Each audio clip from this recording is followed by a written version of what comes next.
Just sec.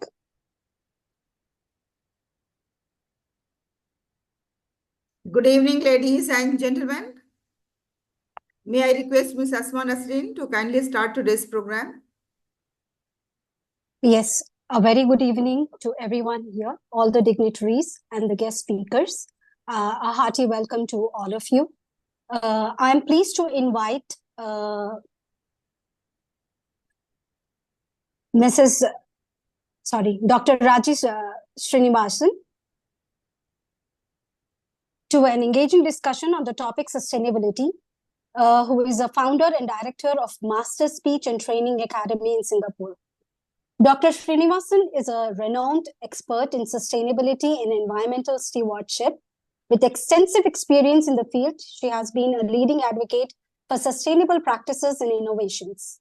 Her insights will provide us with valuable perspectives on how we can contribute to a more sustainable future. Over to you, Dr. Raji. Give me a moment, please. So we extend a warm welcome, ladies and gentlemen. Give a big round of applause to Dr. Raji from Singapore. Thank you.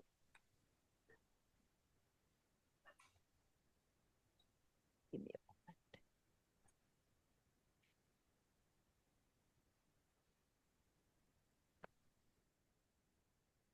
Hi, good evening, everybody. I'm Dr. Raji Srinivasan from Singapore. And our topic of interest today is coaching and organizational development. I actually wanted to share on this topic because coaching is one of my latest interests. And surprisingly, though I entered into coaching quite recently, about this year, so to my great disbelief and surprise, I discovered that I had been doing coaching for the past more than couple of decades without actually labeling it as coaching, or without actually realizing that what I've been doing is coaching. So when I went for a formal certification in that, my coach's coach was quite pleasantly surprised to see that I'm already in that. And she asked me, why are you coming now? I said, ma'am, honestly, I didn't know that I'm already a coach. So that is how I ended up as a coach, because I've been doing for more than 25 to 30 years in various capacities. And of course, a recent coaching program has allowed me to fine tune and to chisel my area. And I've actually benefited from that. And I've found many of my coaches also have benefited in the past several months. So I thought, why not talk about this, so that this is actually very important for an organization to sustain in the long run, basically. Before I go into my PowerPoint's seminar as slides, I just want to give a very brief introduction about what is basically coaching. Why an organization needs to hire a coach, first of all. See, individuals actually typically use a coach when they need targeted assistance to overcome specific challenges or to accelerate their progress in a particular area. See, mentoring and coaching are two different things. Mentoring is when an advisor, actually a trustee advisor, a trusted one, provides a kind of a guidance on long-term career development, personal development, and leadership skills. Of course, there are many coaches who mingle mentoring and coaching skills and provide coaching, but strictly International Coaching Federation encourages plain coaching as opposed to mixing coaching, mentoring, and counseling, and so on and so forth. Actually, it's a process. Coaching is a process that enables learning and development to occur I mean, like in a kind of a simultaneous manner, it occurs. And then basically, it improves a human being's performance. That is where coaching is very important. Actually, if you want to be a successful coach, it requires knowledge and understanding of a process, as well as a variety of styles, skills, and techniques that are appropriate to the context in which coaching actually takes place. Increased employee performance actually will be a direct result of coaching. Then I will go into that as of now. Give me a moment. I will want to share my PowerPoint screen.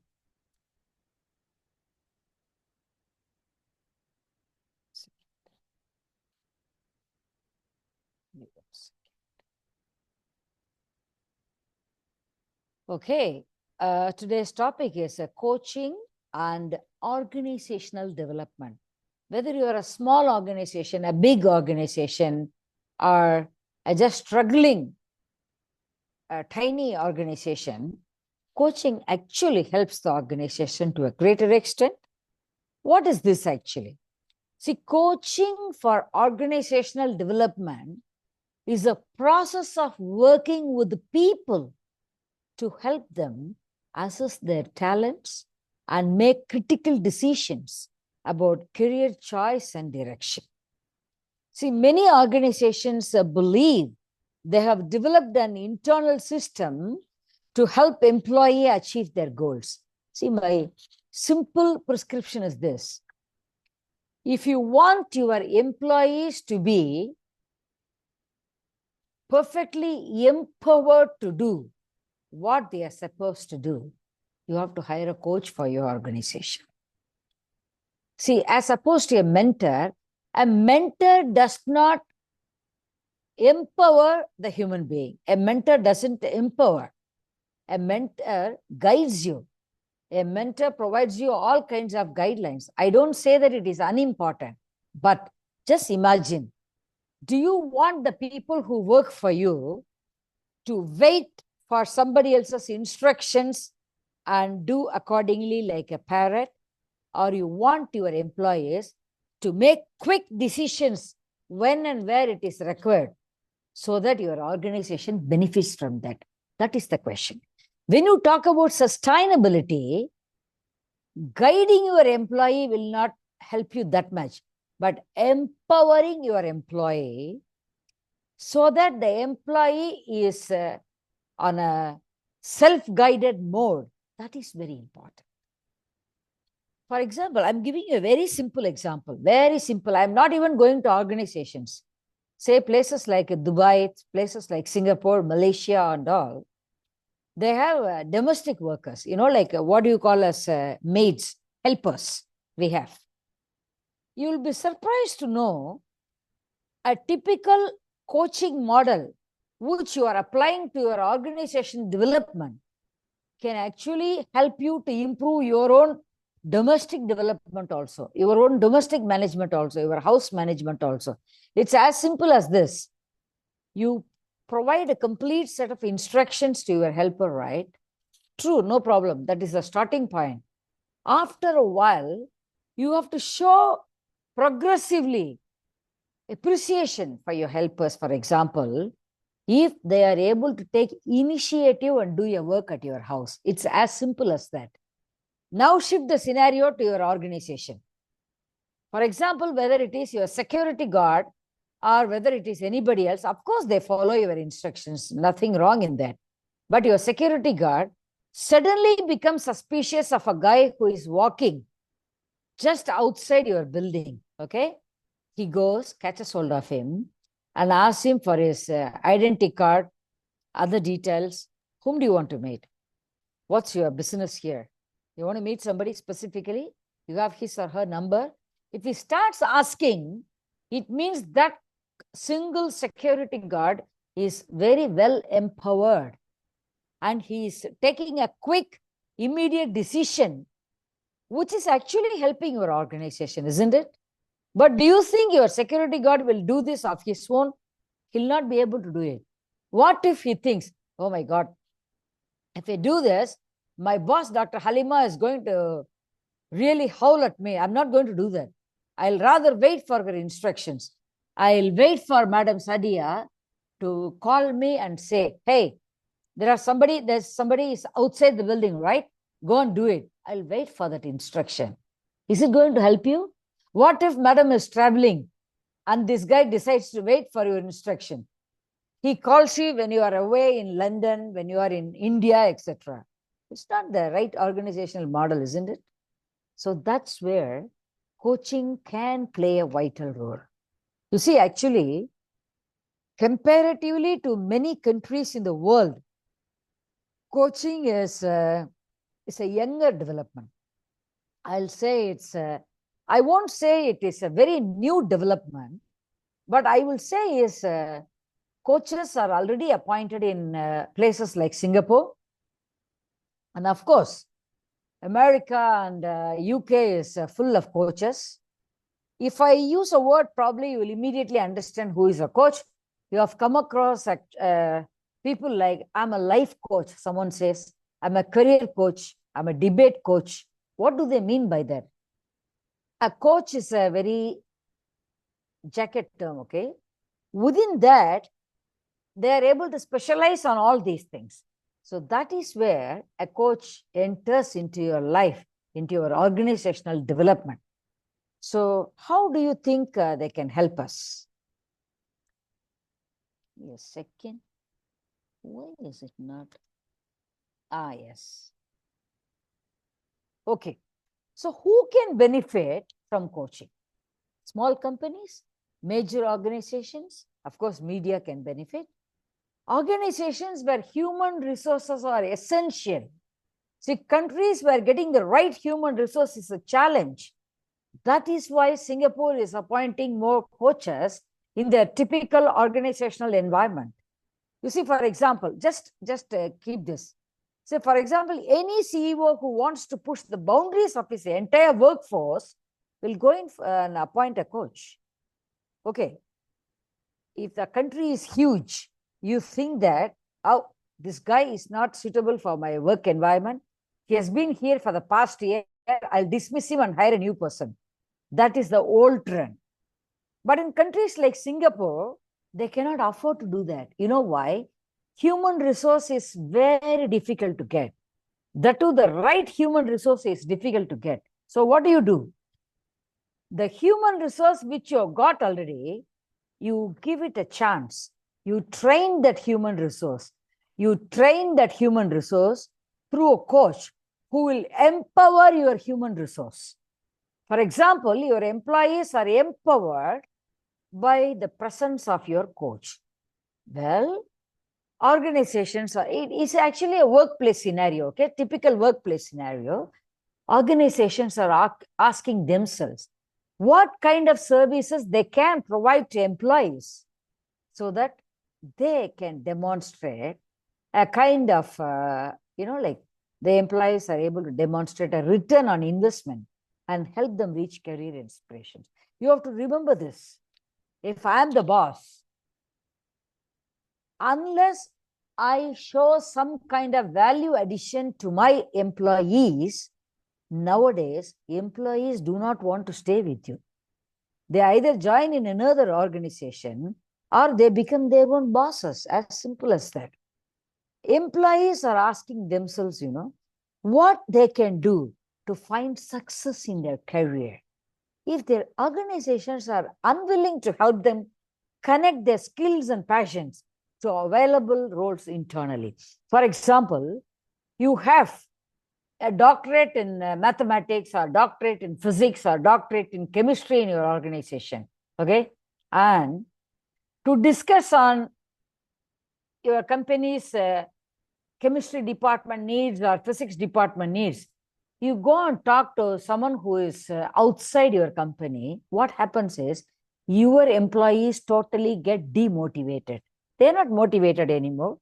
They feel that their skills and passions are not utilized by you. So when a coach enters, you see, there are, of course, errors in handling anybody, like, for example, In handling employees, we are prone to commit errors. Many organizations assign career development to the human resource department or managers, right? Why? We believe that there are no use for an external career coach, which is a wrong approach. The best managed companies with the highest satisfaction rates use both internal and external organizational development coaches. What do they do? You see, the internal coaches are beneficial due to the knowledge they have of the employee, the culture, the rules of engagement, and so on. I don't say no, but this information is useful in dealing with the specific factors such as performance and development, performance and advancement. Okay. But what happens is this employee has this kind of a mental block when it comes to an internal coach. The employee is scared. What if the internal coach goes and talks to the senior management and, talks badly about me? So this, if you want to break that barrier, you have to hire an external coach who will definitely help you. You just have to brief your external coach this much. Look, talk to my employees, okay? You empower them, no problem. At the same time, please ensure that our organization's developmental goals and my employees' developmental goals synchronize with each other. This effective synchronization is a basic foundation for any kind of sustainability. See, without it, you're going to dismiss your employee one by one. You're going to incur cost. It's not going to help you at all. See, what is very important before I conclude, just a minute more for me. Give me a second. See, what is very important in this arena is we have to understand that we have to increase employees' performance. How to increase employees' performance? Employee has to be engaged more. The deeper employee and employer relationship to be built. And then faster in-house leadership development. See, the coach will help the employee as well as the employer to show very clearly which is your path. The employee will see, oh, okay, this is my progression. I understand. Okay. As of now, I'm slow. I understand. Okay.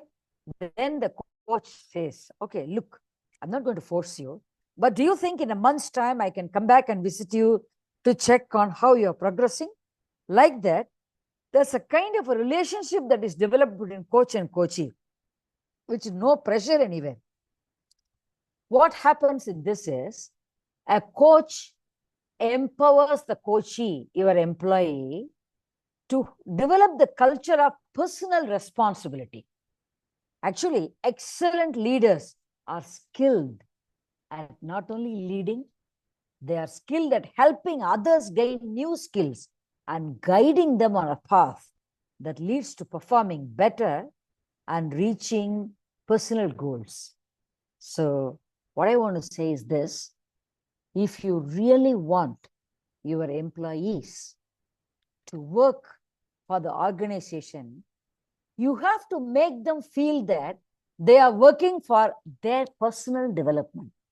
Their personal development and your organizational development goes hand in hand.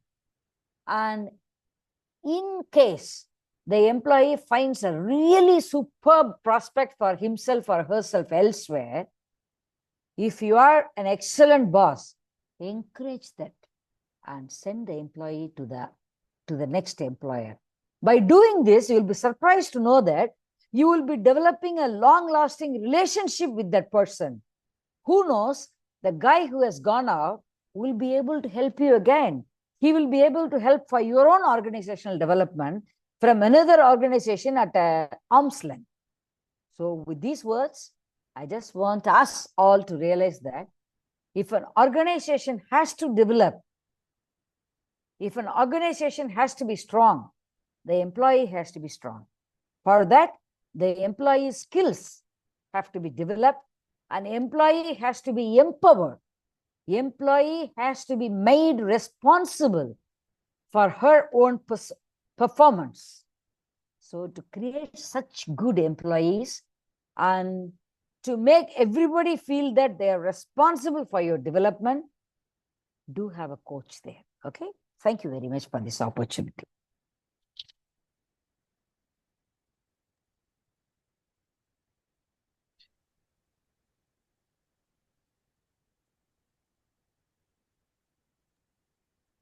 Yeah, thank you, Dr. Raji. It is really wonderful to hear from you.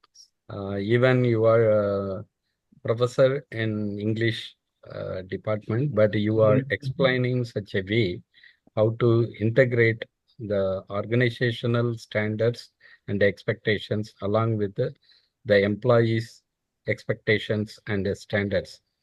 It should be aligned together to make the organization to become empowered and sustainable.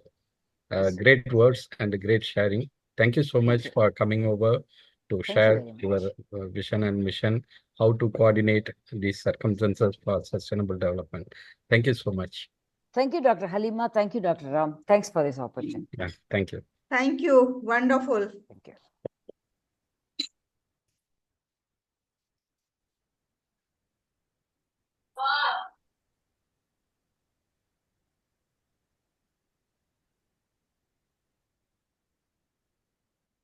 So before Asma invites the next speaker, let me have 2 minutes time and let us all of you know about what is happening on 14th September.